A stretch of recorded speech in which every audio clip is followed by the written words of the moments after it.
E nós vamos conversar com o advogado, ex-presidente da OAB do Rio de Janeiro, ex-deputado federal pelo PT e integrante do Grupo de Trabalho de Justiça e Segurança Pública do Governo de Transição, o Adi Damus. Bom dia, Damus. Bom dia, Glauco. Damus, o Grupo Técnico da Justiça e Segurança Pública da Transição se reuniu pela primeira vez ontem e eu queria saber de você se já é possível a gente traçar pelo menos um início de diagnóstico da situação da área. Olha, Glauco, ontem o coordenador do grupo, o senador Flávio Dino, esteve com o ministro da Justiça, exatamente para iniciar tratativas de troca de informações, né, de apresentação de relatório da situação atual do Ministério. O senador me informou isso ontem à noite. E o ministro havia se comprometido, né, a enviar, né, o material solicitado aí por esses dias, até segunda-feira, enfim. Então, nós estamos no aguardo disso. Independentemente dessa possibilidade, nós não sabemos se ela vai se concretizar ou não.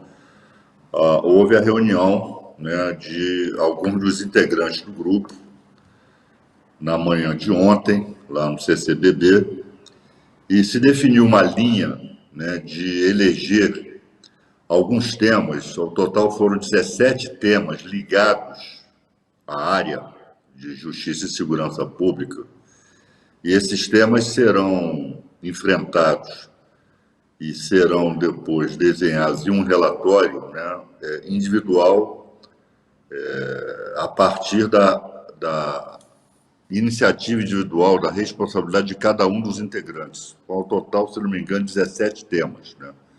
Como, por exemplo, drogas, segurança pública, crimes contra o Estado Democrático de Direito,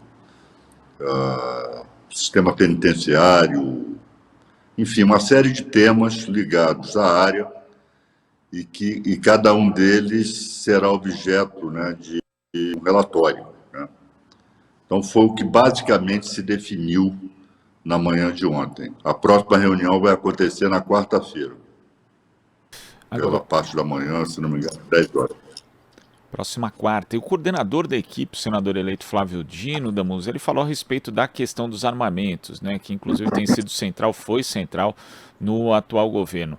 É possível que uma das primeiras medidas do governo eleito seja um revogaço dos decretos emitidos por Bolsonaro que acabaram flexibilizando o acesso às armas?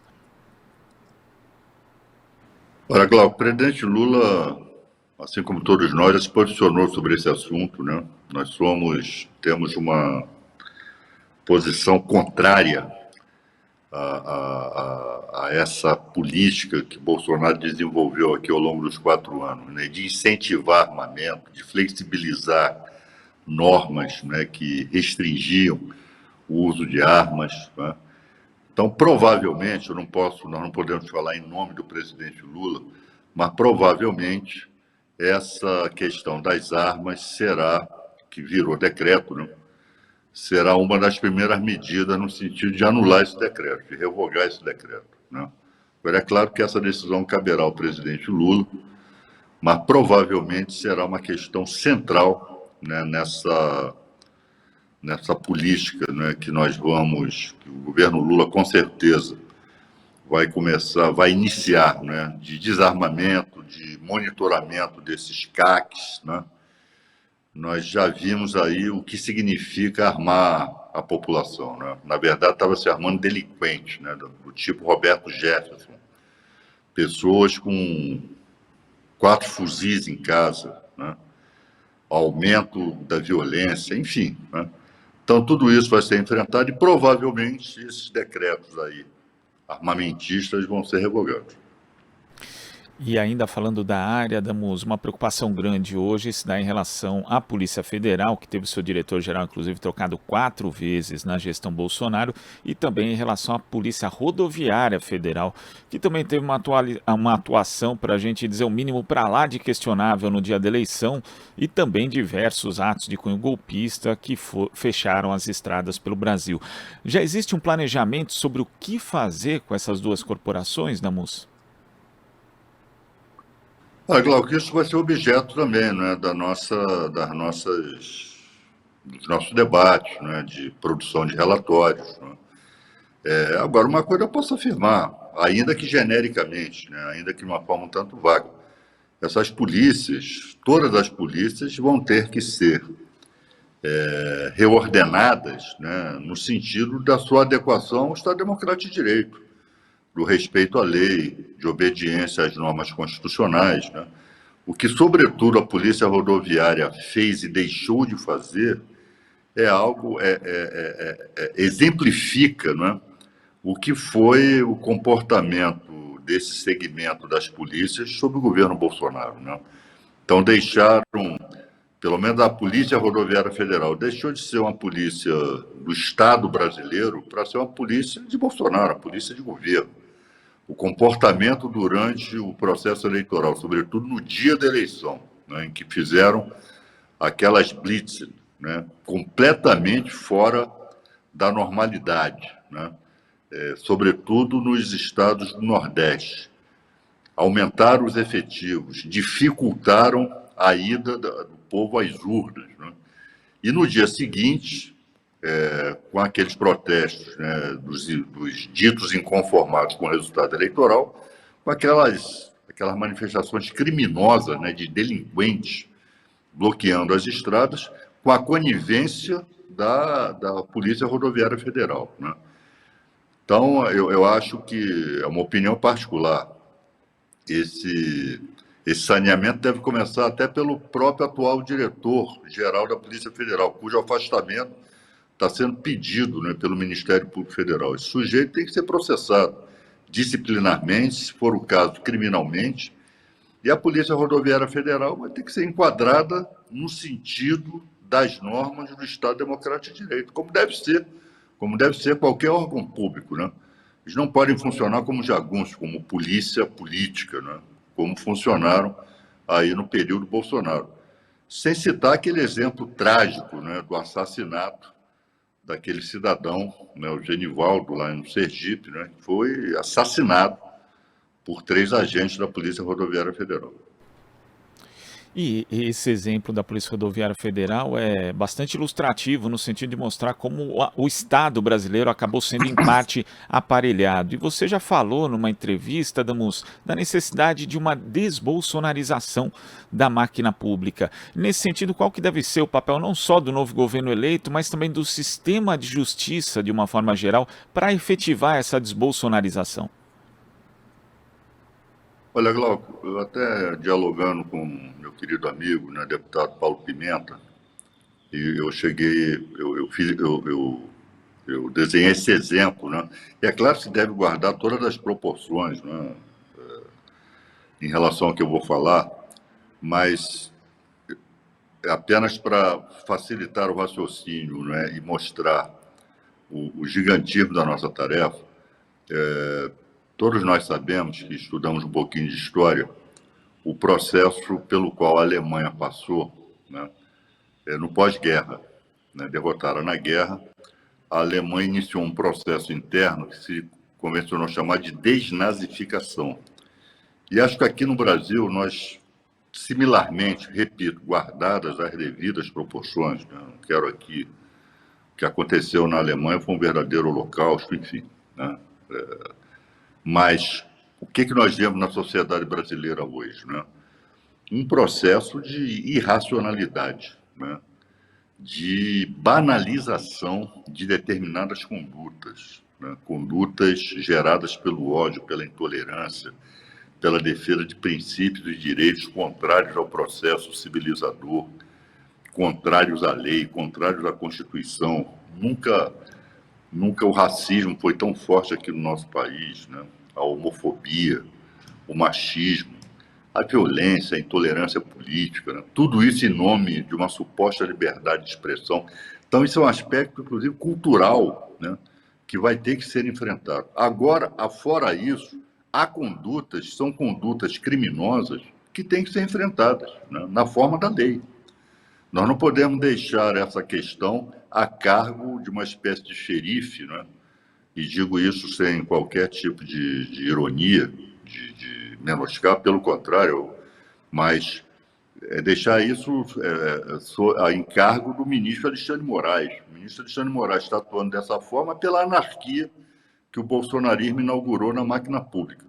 Então, repito, esses delinquentes, essas pessoas se manifestam contrariamente à lei e à Constituição, que preconizam golpe de Estado, que bloqueiam estradas, que agridem, que ofendem, né? Jornalistas sendo agredidos aí nessas manifestações, são inúmeros os casos. Esse pessoal tem que ser punido, esse pessoal tem que sair das ruas, né? Então não se trata aqui, você quer se manifestar, quer defender suas ideias, faça-o na forma da lei e pacificamente, né? Não defendendo o golpe de Estado, não desqualificando as urnas eletrônicas, não questionando o resultado das eleições, né? E, repito, preconizando o golpe de Estado. E os seus financiadores, e isso já está também sendo efetivado pelo ministro Alexandre de Moraes, né? Os seus financiadores têm que ser punidos, né?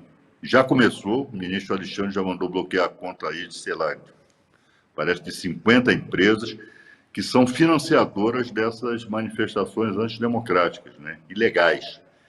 E provavelmente isso vai resultar na prisão desses empresários. É assim que se faz, na forma da lei, nos termos da Constituição.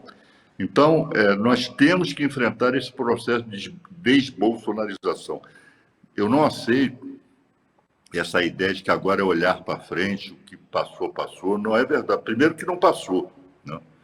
Segundo, que quem comete crimes tem que pagar pelos crimes que comete. Nós não podemos, eu defendo que o novo governo, o governo do presidente Lula, não se deixe aprisionar por um sentimento de impunidade em nome da pacificação do país. Esses criminosos têm que responder pelos seus crimes na forma da lei, na forma do Código Penal, do Código de Processo Penal e da Constituição da República.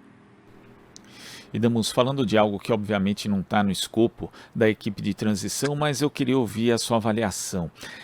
Em 2023 vai chegar o limite ali para a aposentadoria do ministro Ricardo Lewandowski e também de Rosa Weber no STF. E o judiciário, como você mesmo ressaltou agora nessa resposta, teve um grande protagonismo na cena política, principalmente, né, nos últimos anos no Brasil, mas não só.